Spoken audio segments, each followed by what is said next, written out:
علماء نے لکھا ہے کہ 6 کام بے فائدہ ہوتے ہیں۔ گناہ سے بچے بغیر انسان کہے کہ میرے دل میں اللہ کا خوف ہے تو یہ بے فائدہ بات ہے۔ عمل کیے بغیر انسان جنت جانے کی امید رکھے تو یہ بھی بے فائدہ ہے، اور حسن ظن رکھے بغیر انسان دعا کی قبولیت کا خیال دل میں رکھے تو یہ بھی بے فائدہ ہے۔ ندامت کے بغیر انسان استغفار کرے تو یہ بھی بے فائدہ ہے، اور اصلاح باطن کے بغیر انسان اپنے ظاہر کو سنوارے تو یہ بھی بے فائدہ ہے، اور اخلاص کے بغیر انسان عمل کرے تو یہ بھی بے فائدہ ہے۔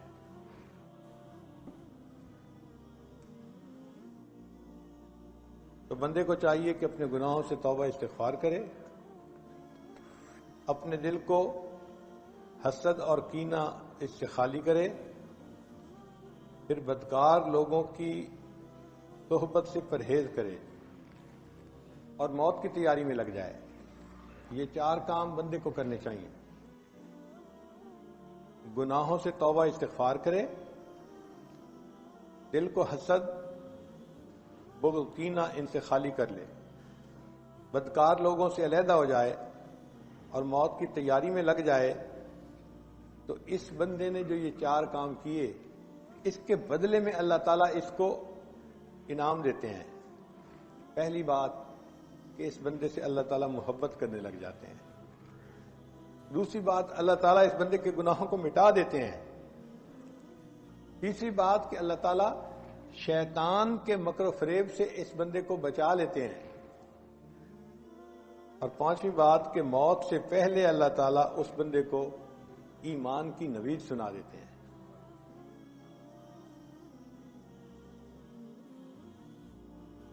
اس لیے مومن کو چاہیے کہ غلطی ہو چھوٹی یا بڑی فوراً اللہ سے معافی مانگے۔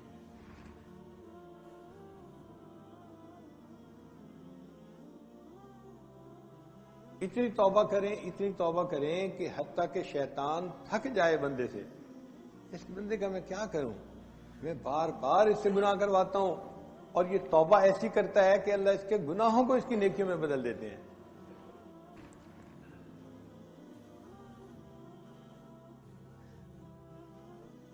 اللہ تعالیٰ بندے کو سزا دینے میں جلدی نہیں فرماتے۔ ایک بادشاہ نے ایک بزرگ کو کہا کہ جی آپ میرے محل کے جو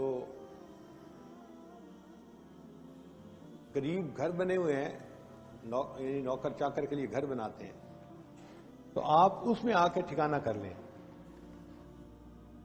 وہ بزرگ جاتے نہیں تھے، تو ایک موقع پہ بادشاہ بہت ناراض ہوا کہ میں آپ کو بار بار کہہ رہا ہوں کہ آپ آئیں اور ہمارے سرونٹ کوارٹر میں آپ ٹھہر جائیں میرے محل کے قریب، اور آپ میری بات پہ توجہ ہی نہیں دیتے، آتے ہی نہیں۔ تو ان بزرگوں نے کہا کہ بادشاہ سلامت مجھے ایک بات بتائیں کہ اگر آپ کبھی مجھے دیکھیں کہ میں آپ کی باندی کے ساتھ الٹی سیدھی کوئی حرکت کر رہا ہوں تو آپ کیا کریں گے؟ اب یہ سنتے ہی بادشاہ طیش میں آ گیا کہ مجھے کیا پتا کہ آپ ایسی حرکت بھی کر سکتے ہیں۔ اس نے کہا بادشاہ سلامت ناراض نہ ہو، اللہ تعالیٰ مجھے گناہ کرتے دیکھتے ہیں، پھر بھی اللہ مجھے عذاب دینے میں جلدی نہیں کرتے، میں اس مالک کے دروازے کو چھوڑ کے تمہارے سرونٹ کوارٹر میں کیوں آؤں؟ ابھی تو میں نے کچھ کیا ہی نہیں، میں نے تو تصور میں ایک بات بتائی اور آپ اسی پہ ناراض ہونے لگ گئے، تو میں آپ کے پاس نہیں آتا۔ تو اللہ تعالیٰ کی رحمت کا کیا کہنا، وہ بڑا رحیم ہے، بڑا کریم ہے۔ بندہ جب اللہ کے سامنے گناہوں کی معافی مانگتا ہے تو اللہ تعالیٰ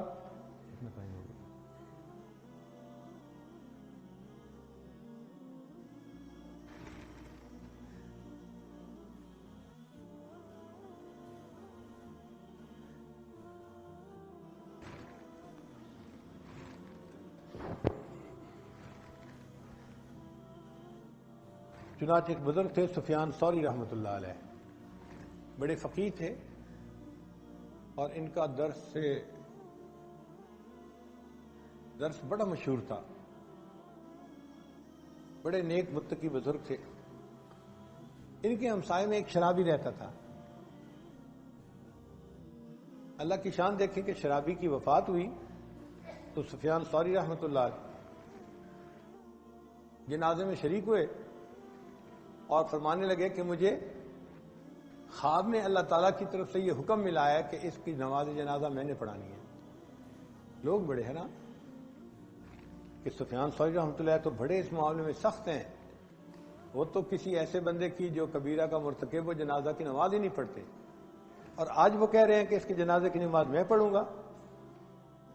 خیر انہوں نے جنازے کی نماز پڑھائی تو کسی نے کہا کہ حضرت آپ نے یہ کیسے کام کر لیا؟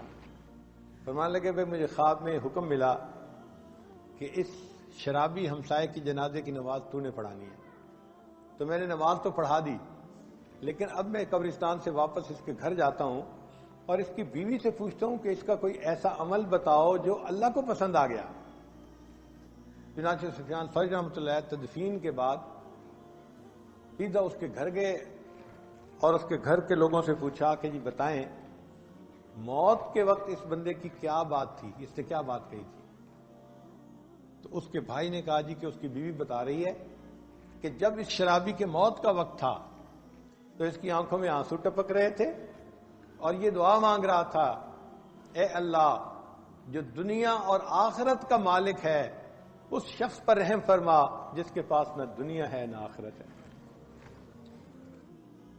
اے وہ ذات جو دنیا اور آخرت کا مالک ہے، اے اللہ اس شخص پر رحم فرما جس کے پاس نہ دنیا ہے نہ آخرت۔ ویڈیو کے نیچے سبسکرائب کے بٹن پہ کلک کریں، بیل کے آئیکن پہ کلک کیجئے تاکہ ہر نئی ویڈیو کی نوٹیفیکیشن آپ کو مل جائے، اور تھمز اپ کا بٹن دبا کر اس ویڈیو کو لائک کریں۔